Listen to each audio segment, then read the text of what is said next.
John பால் கிட்ட அப்போ இதை நம்ம எப்படி பார்க்கறது? இந்தியா கூட்டணியிலேயே இப்போ மாநிலத்துக்கு மாநிலம் நம்ம பார்க்குறோம், ரொம்ப தாக்குதல் அதிகமா இருக்கு. தெலுங்கானாவுடைய முதல்வர் ரேவந்த் ரெட்டி அவர்கள் சொல்றாரு, சனாதனத்தை பற்றி பேசியதற்கு அமைச்சர் உதயநிதி ஸ்டாலின் அவர்களை கண்டிக்கிறது கிடையாது, தண்டிக்கணும்னு பேசுறாரு.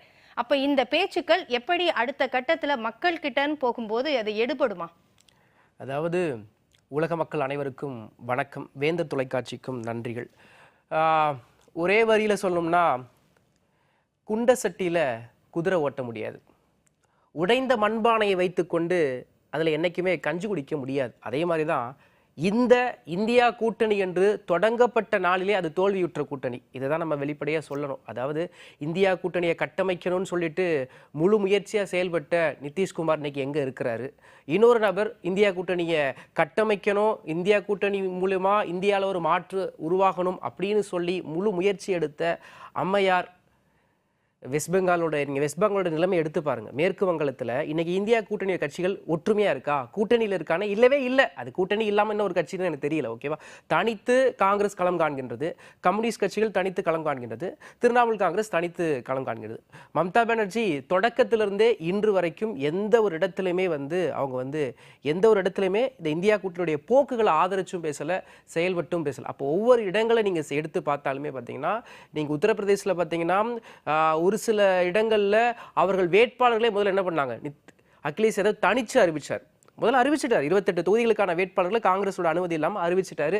அதுக்கப்புறம் பேச்சுவார்த்தை நடைபெற்று அதுக்கப்புறம் ஒரு சில தொகுதிகள் ஒதுக்கப்பட்டுச்சு. அப்போ நீங்கள் ஒவ்வொரு இடங்களையும் நீங்கள் எடுத்து பார்க்கும் பொழுது எந்த ஒரு வகையிலுமே இந்தியா கூட்டணி என்பது வலுவாக கட்டமைக்கப்பட்ட கூட்டணியா?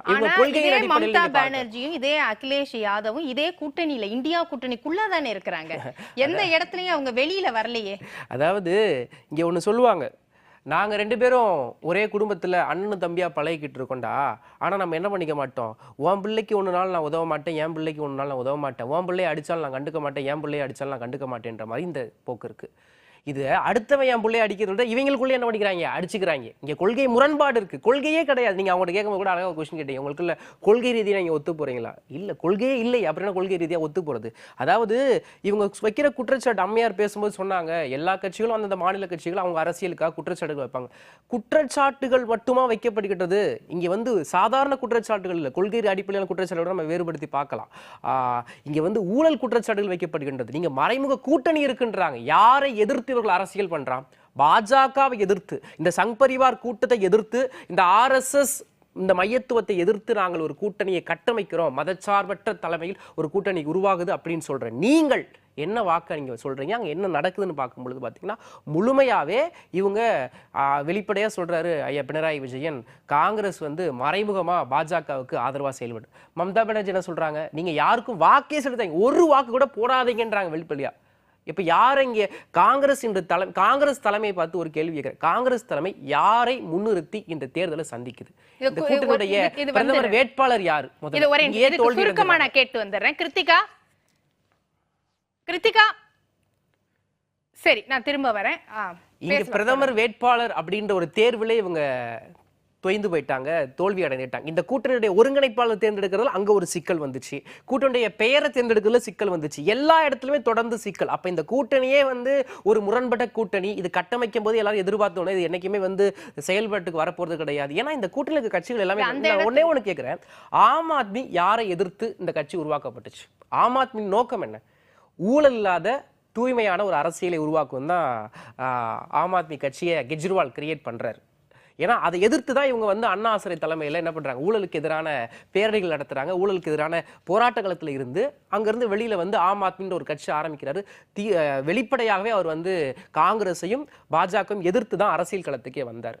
ஆனா யாரை எதிர்த்து யார் மீது ஊழல் குற்றச்சாட்டு நீங்க நல்லா பார்க்கலாம். ஆம் ஆத்மி உருவாக்கப்பட்ட காலகட்டத்தில் அரவிந்த் கெஜ்ரிவாலோட பேச்சுகள் எல்லாத்தையும் நீங்க எடுத்து பாருங்க, அவங்க பாஜகவை எதிர்த்ததை விட அதிகமா யாரை எதிர்த்திருக்காங்கன்னு பாத்தீங்கன்னா, காங்கிரஸ் மீது தான் அனைத்து குற்றச்சாட்டுகளும் வச்சாங்க. காங்கிரஸ் அரசு மாறணும்னு சொல்லி 2014 பேசினவர் ஐயா கெஜ்ரிவால். இதை மறுக்க முடியுமா? அப்ப அவங்க எந்த வேறுபாட்டின் அடிப்படையில் வந்தாங்களோ, இங்க எந்த விதமான பிணைப்புகளுமே இல்லாமல் இது உடைக்கப்பட்ட கூட்டணியா தான் இருக்கு. நீங்க எல்லா மாநிலங்களும் எடுத்துக்கொள்ளுங்க, நீங்க வெஸ்ட் பெங்கால்ல எடுத்துக்கொள்ளுங்க. மம்தா பானர்ஜி எதுக்காக காங்கிரஸ்ல இருந்து வெளியே போனாங்க? நீங்க இந்த கேள்விக்கே முதல்ல பதில் இருக்கு. இங்க இந்த கேள்விக்கு முதல்ல காங்கிரஸ் பேருக்கு சம்பந்தம் பதில் சொல்லணும். அவங்க என்ன குற்றச்சாட்டை வச்சு வெளியில போனாங்க? இதே ஊழல் குற்றச்சாட்டு, இதே இஸ்லாமியர்களுக்கு எதிராக காங்கிரஸ் பேர் இயக்கம் செயல்பட்டுன்னு சொல்லிட்டு அம்மையார் மம்தா பானர்ஜி பேசினதே இல்லையா? எத்தனை ஸ்டேட்மெண்ட் இருக்க தான் செய்யுது. கடந்த இதே சிஏஏ ஆக்ட் கொண்டு வரும் பொழுது நீங்க கேட்ட கேள்விக்கு அவங்களோட பதிலே இல்லை. ராகுல் காந்தியோடைய நோக்கம் என்ன? காங்கிரஸ் கட்சியுடைய தேர்தல் அறிக்கையை ராகுல் காந்தி முதல்ல அங்கீகரிக்கிறாரா? இதுவே இங்க ஒரு பெரிய கேள்விக்குறியா இருக்கு. அப்ப எந்த வகையிலுமே அந்த இடம் என்ன கேள்விக்குறி உங்களுக்கு? காங்கிரஸ் கட்சியில தேர்தல் அறிக்கையில முக்கியமான விடயமா ஒண்ணு இருக்கு. ஒண்ணு பொருளாதார ரீதியான இடஒதுக்கீடு. சரிங்களா? இந்த பொருளாதார இடஒதுக்கீடு இதே மோடி அரசாங்கம் செயல்படணும் அப்படின்னு கொண்டு வரும் பொழுது இதை கம்யூனிஸ்ட் கட்சி ஆதரிக்குது. இங்க இருக்கிற திராவிட கட்சிகள் ஆதரிக்குதா? திமுக இதை ஆதரிக்குதா? இவங்களுடைய நோக்கம் பொருளாதார ரீதியான இடஒதுக்கீடா? மம்தா பானர்ஜி இதை ஆதரிக்கிறாங்களா? கெஜ்ரிவால் இதை ஆதரிக்கிறாரா? அப்ப இவங்க கொண்டு வர எந்த அமெண்ட்மெண்ட் இவங்க செயல்படுத்தவே போடாத கூட்டணி நாளைக்கு இவங்க ஆட்சிக்கு வந்தாலும் மக்களுக்கான செயல் திட்டங்களை எப்படி செயல்படுத்துவாங்க, திட்டங்களை தீட்டுவாங்க, எல்லாமே கேள்விக்குறியா இருக்கு. இன்னொரு விஷயம் நீங்க எடுத்துக்கொள்ளுங்க. கேரளால பினராயி விஜயன் வெளிப்படையா குற்றச்சாட்டுகளை வைக்கிறார். வெளிப்படையா குற்றச்சாட்டு சாட்டுறாரு. நீங்க எல்லா இடங்களையும் பார்க்கலாம். இதே இந்தியா கூட்டணி தலைவர்கள் கர்நாடகா நம்ம எடுத்துக்கலாம். கர்நாடகா இன்னைக்கு கூட போய் நேற்று வரைக்கும் பிரச்சாரம் பண்ணிட்டு வராங்க. கர்நாடகால இருக்கிற காங்கிரஸ் கட்சியும் தமிழ்நாட்டில் இருக்க காங்கிரஸ் கட்சியும் ஒத்துழைத்து செயல்படுமா? இந்தியா கூட்டணின்றது தோல்வியடைந்த தேசிய கட்சிகள்னு அவங்க சொல்றாங்களே, தேசிய கட்சிகள் பாஜகவும் காங்கிரஸ் இருக்கும்போது மாநிலத்துக்கு ஏத்த மாதிரி நடந்துக்க முடியாதுங்கறாங்க. பேசுங்க கிருத்திகா. கர்நாடகா பாஜகவும் தமிழ்நாடு பாஜகவும் ஒண்ணா இருக்குமா? கர்நாடகால தமிழர்களுக்கு கர்நாடகால இருக்கிற பாஜக வேணாம் அப்படின்னு சொல்லிதான், கர்நாடக பாஜக தமிழர்களுக்கு எந்த வகையிலும் உதவாது அப்படின்னு சொல்லிதான் கர்நாடகத்தில் இல்ல கர்நாடகத்தில் இருக்க பாஜக தமிழர்களுக்கு உதவாது அப்படின்னு சொல்லிதான் கர்நாடகத்திற்கு அங்க இருக்க காங்கிரஸ் கட்சி ஆட்சிக்கு வரணும்னு சொல்லிதான் இங்க இருக்க ஐயா முதலமைச்சர் ஸ்டாலின்ல இருந்து இந்தியா கூட்டணி சேர்ந்த பல தலைவர்கள் இன்னைக்கு தொல் திருமாவளவன் இருந்து எல்லாருமே போய் பிரச்சாரம் பண்ணாங்க. ஆனா எந்த ஒரு இடத்துலயும் இன்னைக்கு கர்நாடக காங்கிரஸ் கட்சி ஆட்சிக்கு 2 வருஷம் ஆச்சு. இந்த நிமிடம் வரைக்கும் தமிழர்களுக்கான எந்த பிரச்சனையும் தீர்க்கப்பட்டிருக்கு? இதுக்கு பதில் இருக்கா?